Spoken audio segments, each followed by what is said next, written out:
আজ তোমাদেরকে একটি নতুন লটকন বানিয়ে দেখাবো। তো আমি লম্বায় 4 ইঞ্চি, চওড়ায় 4 ইঞ্চি নিয়ে নিয়েছি। এখানে 4টে টুকরো নিয়েছি, দুটো ফুল হবে, ঠিক আছে? তো চলো দেখা যাক। দুটো কাপড় আমি রেখে দিয়েছি, দুটো কাপড় নিয়েছি, একটার উপর একটা এইভাবে রেখে দিলাম।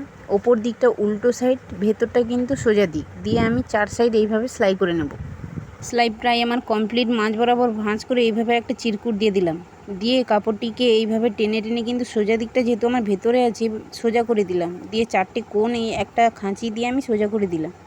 কোণের দড়িটা কিন্তু আমি আগে থেকে রেডি করে রেখেছিলাম। এইভাবে চিরকুটের মাঝামাঝি কিন্তু দড়িটাকে রেখে এইভাবে কোণাকোণে আমি সেলাই করে নেব, যেভাবে দেখালাম।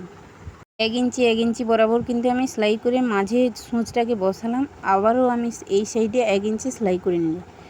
বোঝা গেল? নিয়ে এটাকে আবার মাঝ বরাবর এইভাবে ভাঁজ করব।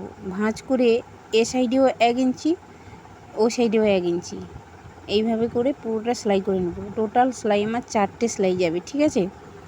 তো সুন্দর হয় ফুলটি, কি বলবো, তোমরা না করলে বিশ্বাস করবে না। এটা যদি আমি থোকা থোকা দিই আরও খুবই সুন্দর দেখায়। আমি এখানে একটা দিয়ে তোমাদেরকে দেখালাম, উল্টে দিচ্ছি, এটা সোজা দিক, এটা সোজা করে দেখাচ্ছি। দেখো, আগে থেকে আমি একটা ফুল রেডি করে রেখেছিলাম। এত সুন্দর হয় কি বলবো, না করলে তোমরা বুঝতে পারবে না। ভালো লাগলে প্লিজ চ্যানেলটিকে সাবস্ক্রাইব করে নাও।